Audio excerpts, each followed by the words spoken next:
Hello friends, नमस्कार। कैसे हैं आप लोग? उम्मीद करता हूं अच्छे होंगे। दोस्तों, आज हम लोग बात करने वाले हैं जीएसटी में रिफंड के ऊपर। रिफंड को लेके जीएसटी में बहुत ही वेलकम अमेंडमेंट और चेंजेस किए गए हैं, इसमें लॉ में बदलाव किए गए हैं, तो उसके ऊपर हम लोग यहाँ पे बात करने वाले हैं कि तो फ्रेंड्स, नॉर्मली बिल्डर करते क्या हैं कि अंडर कंस्ट्रक्टेड प्रॉपर्टी होती है, आप उसकी बुकिंग कराते हैं और जो टोटल वैल्यू होती है उस प्रॉपर्टी की, उसको इंस्टॉलमेंट में डिवाइड कर दिया जाता है।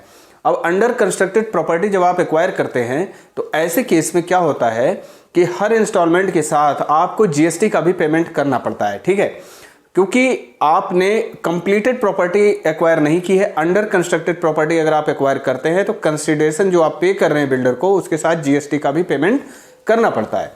अब ऐसे केस में नॉर्मली क्या होता है, मान लीजिए कोई जो है प्रॉपर्टी आपने जो है कॉन्ट्रैक्ट किया बिल्डर के साथ और उस पे आपने बुकिंग अमाउंट पेमेंट कर दिया और फर्स्ट इंस्टॉलमेंट का भी पेमेंट कर दिया, ठीक है। लेकिन अब क्या होता है, बाद में किसी प्रॉब्लम की वजह से वो प्रोजेक्ट आगे नहीं बढ़ पाता, वो प्रोजेक्ट बंद हो जाता है और बिल्डर आपसे कहता है कि भाई मैं आपको अब ये प्रॉपर्टी नहीं दे पाऊंगा क्योंकि इसमें कुछ प्रॉब्लम की वजह से ये इसका कंस्ट्रक्शन आगे नहीं बढ़ पा रहा है।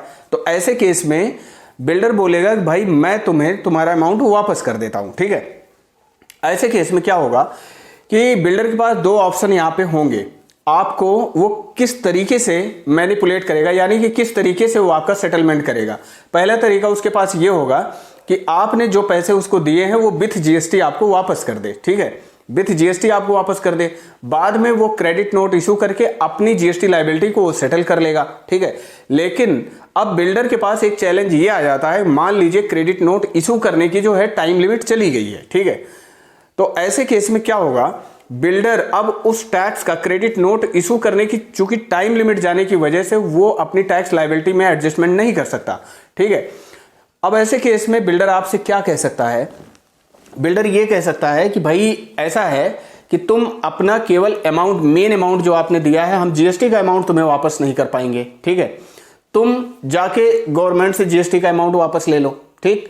अब ऐसे केस में क्या होगा, जो बायर है वो कंफ्यूज हो जाएगा कि हम जीएसटी का अमाउंट गवर्नमेंट से कैसे वापस लें, आप हमें वापस दीजिए, क्योंकि बिल्डर के पास ऐसा कोई ऑप्शन नहीं है कि क्रेडिट नोट इशू करने का टाइम लिमिट जाने के बाद वो अपने टैक्स में एडजस्टमेंट कर सके। तो ऐसे केस में बायर के पास ये चैलेंज आ जाता है। अब यहां पे सबसे बड़ा अमेंडमेंट जो हुआ है यहीं पे हुआ है कि ऐसे केस में जो बायर का जीएसटी अमाउंट गवर्नमेंट के पास जा चुका है उसको वो वापस कैसे ले, ठीक है।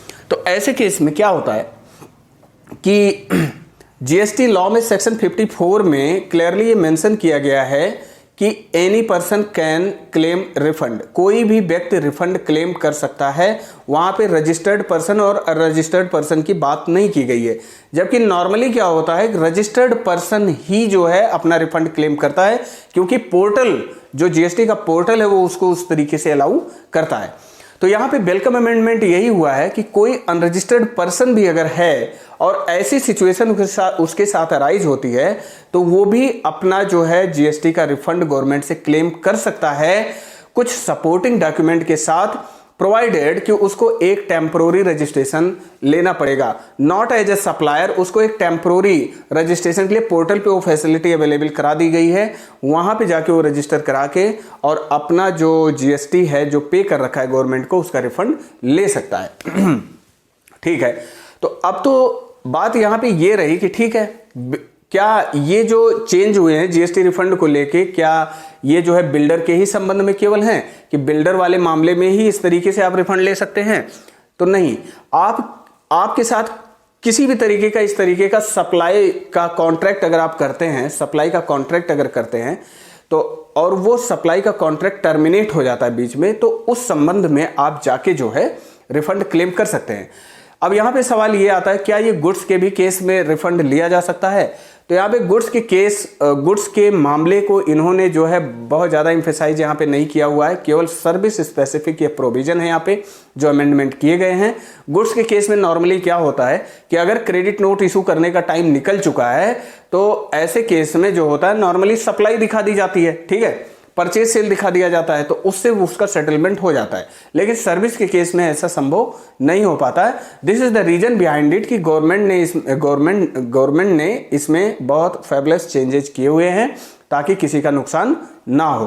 तो मेरे विचार से ये जो अमेंडमेंट है, जो चेंज है, ये आपको समझ में आया होगा। बहुत एक नॉर्मल भाषा में मैंने समझाने की कोशिश की है। अगर आपको अभी भी कुछ डाउट है तो आप कमेंट बॉक्स में लिख के हमें बता सकते हैं।